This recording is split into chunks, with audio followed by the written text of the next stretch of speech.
L'État du Sénégal va réguler l'accès à l'oxygène et approvisionner gratuitement les structures privées. Il s'agit là d'une véritable bouffée d'oxygène dans la prise en charge des cas Covid graves.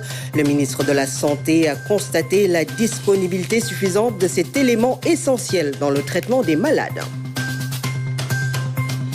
Les producteurs nationaux d'oxygène s'engagent aux côtés des autorités sanitaires pour un approvisionnement prioritaire. Air Liquide, Oxygène, Molécule Gaz et Sahel Gaz vont collaborer pour rendre le produit disponible. Par ailleurs, les CTE tenus par des privés auront un accès gratuit à l'oxygène aux frais de l'État au Mariao. Une véritable bouffée d'oxygène que cet engagement des gaziers du Sénégal décidés à se jeter dans la bataille et à consacrer la totalité de leur production à la riposte.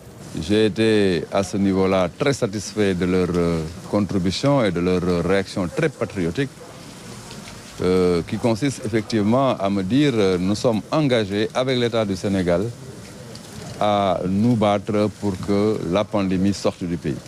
Cette visite des entreprises travaillant dans le domaine de l'oxygène fait suite à une rencontre avec les autorités sanitaires. Nous l'attendions et je pense que c'est une excellente chose qu'il soit venu. La production sera entièrement dédiée au domaine médical, priorité au domaine médical. Aujourd'hui, nous sommes là pour sauver des vies.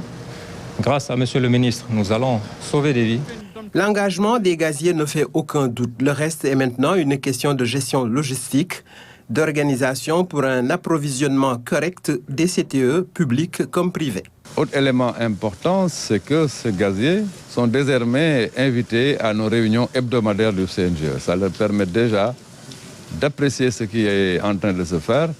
La rencontre avec les gaziers a permis de faire un large tour d'horizon de la situation avec une attention particulière sur la prise en charge à domicile. Cette PECADOM doit être mieux suivie et contrôlée selon le ministre. Quant à l'administration de l'oxygène, le mieux est de le faire en milieu médical approprié.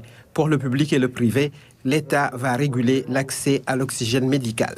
Et sur instruction de M. le Président de la République, désormais, l'oxygène à livrer aux CTE qui sont dans le privé sera gratuit pour le malade. Autrement dit, l'État va prendre cette partie de la facture pour que le malade hospitalisé au niveau du privé puisse voir dans sa facture défalquer la partie oxygène. Une épine ôtée du pied des familles de malades. Globalement, le produit vital est suffisamment disponible. Les deux questions essentielles